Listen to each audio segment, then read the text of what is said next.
My God, poisonous gas మొత్తం lungs లో నిండిపోయింది. శ్వాసనాళాలన్నీ బ్లాక్ అయిపోయాయి. అందుకే తను ఊపిరి పీల్చుకోలేకపోతోంది. ఇప్పుడెలా డాక్టర్?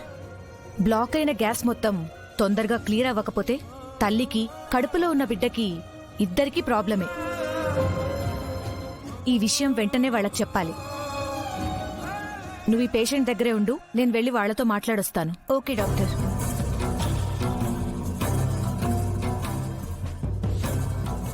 డాక్టర్ గారు, తన కండిషన్ ఎలా ఉంది డాక్టర్? తన కండిషన్ చాలా క్రిటికల్ గా ఉంది.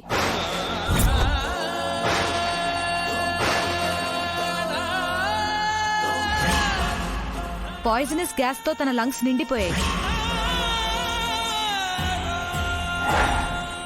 శ్వాసనాళాల్లో గ్యాస్ బ్లాక్ అయిపోయింది సార్. కోమాలోకి వెళ్లిపోయారు.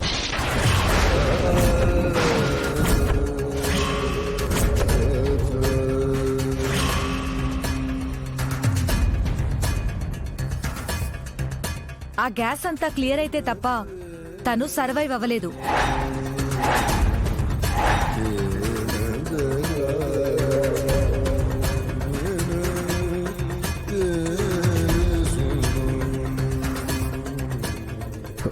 డాక్టర్ ప్లీజ్ వెంటనే క్లియర్ చేయండి.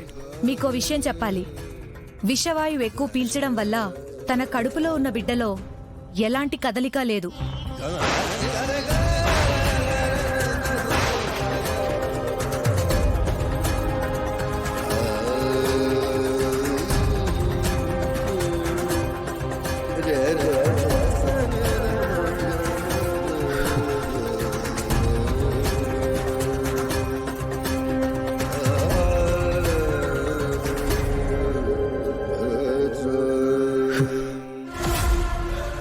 డాక్టర్, బిడ్డకి ఏమైనా పర్వాలేదు. తనని సేవ్ చేయండి ప్లీజ్.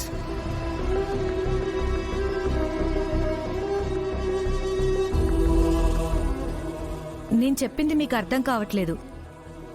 3 నెలలు దాటిన తర్వాత కడుపులో ఉన్న బిడ్డకి ఏం జరిగినా అది తల్లికి కూడా ప్రమాదం అవుతుంది.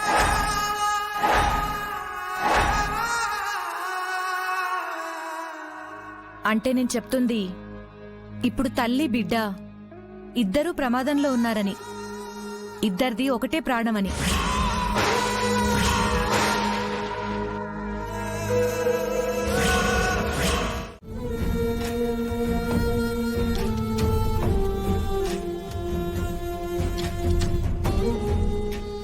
వీక్షించితిరా ప్రభు, ఆ మనోహరి ఎన్ని కుట్రలు కుతంత్రాలు చేయుచున్నదో.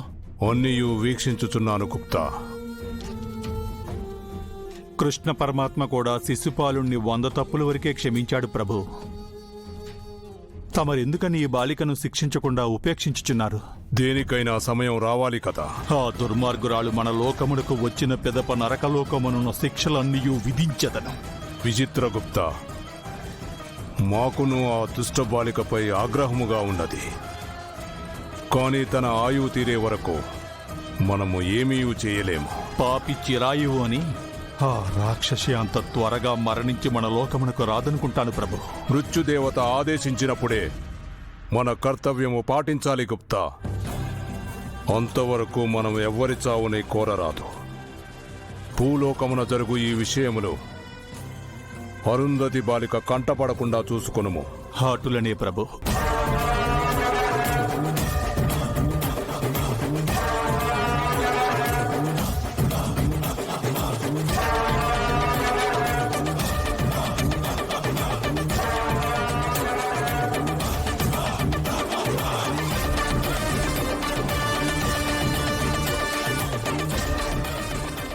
నా చెల్లెలకి ఏమైంది? ఎందుకు హాస్పిటల్లో ఉంది?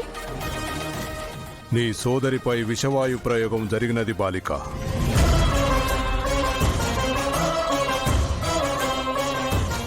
ఎవరు చేశారు? ఇంకెవరు? ఆ మనోహరి.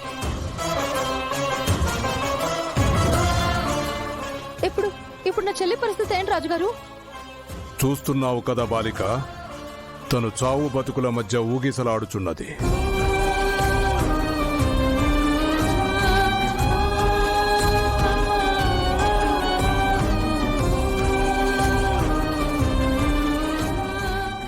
చెల్లి చావడానికి వీల్లేదు.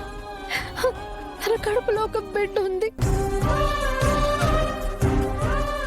వాళ్ళని కాపాడండి యమధర్మరాజా, ప్లీజ్. మీ కాళ్ళు పట్టుకుంటా, నన్ను కనికరించండి ప్లీజ్. అది మా చేతుల్లో లేదు బాలిక. మీరైనా చెప్పండి గుప్తా గారు.